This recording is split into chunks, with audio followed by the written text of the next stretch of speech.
Märt, inimesed said teada täna hommikul, et sa astud esmakordselt siis üles stand-up laval. Jah, see vastab tõele. Esialgu natukese väikse reservatsiooniga selles mõttes, et Ott on juba meister, nagu me teame kõike, kes on käinud vaatamas, et ma lähen kõigepealt temaga kaasa lihtsalt temaga ühele lavale ja siis proovin, me vaatame, mis saab, kas ma tulen toime. Miks sa seda teed? Sellepärast, et saaks nalja. Sest et mulle tundub, et ma võiks olla päris naljakas. Mida sa teed? Nalja, ma mõtlesin, et ma teeks nalja, mul on seal päris mitu head nalja. Ja Otiga ma pole veel läbi rääkinud, et eks siis vaatame, kus ma teen neid nalju, aga mul on päris mitu päris head nalja. Miks sa seda alles nüüd teed?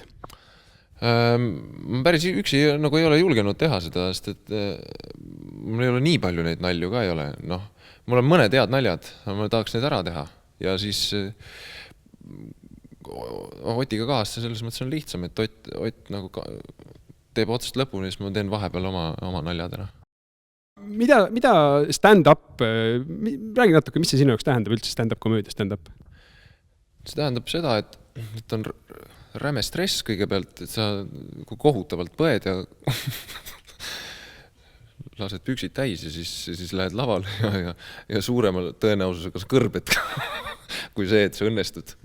Et see ongi see põhjus ka tegelikult, see teine põhjus, miks ma üksinda ei lähe parem, et las Ott teeb selle suurema töö ära, sest ma proovin sinna vahele kuidagi susata midagi.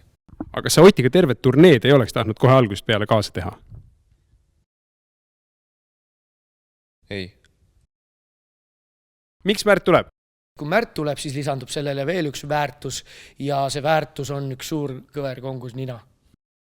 Miks te varem pole Märdiga koos teinud näiteks turneed? Ei tea, see on tõesti veidi, me oleme ise ka mõelnud, miks me ei ole, aga lihtsalt meil on mõlemal tead elud laiali ja ei ole nagu aega kokku saada ja teha ja niimoodi ja tegelikult üksi tuleb mul ka päris hästi ja miks ma peaksin jagama Märdiga midagi väga. Aga mis on need saalid, kuhu Märt tuleb? Need saalid on väga-väga suured, kuhu Märt tuleb, et ta saaks kohe nagu selle õige tunnetuse kätte. Mis siis juhtub, mis siis saama hakkab, kui Märt tuleb? Seda ei tea mitte keegi, isegi Märt mitte. Märdiga me anname 3 etendust esialgu koos, kui hästi läheb, siis annamegi ainult 3 ja rohkem ei anna. Ja nagu ma aru saan, siis need etendused toimuvad millal? Need toimuvad 1. novembril, 19. novembril ja 19. detsembril. 1. november on siis Nordea, 19. november on ka Nordea ja 19. detsember on siis kuskil Soomes, Helsingis. Aitäh! Aitäh!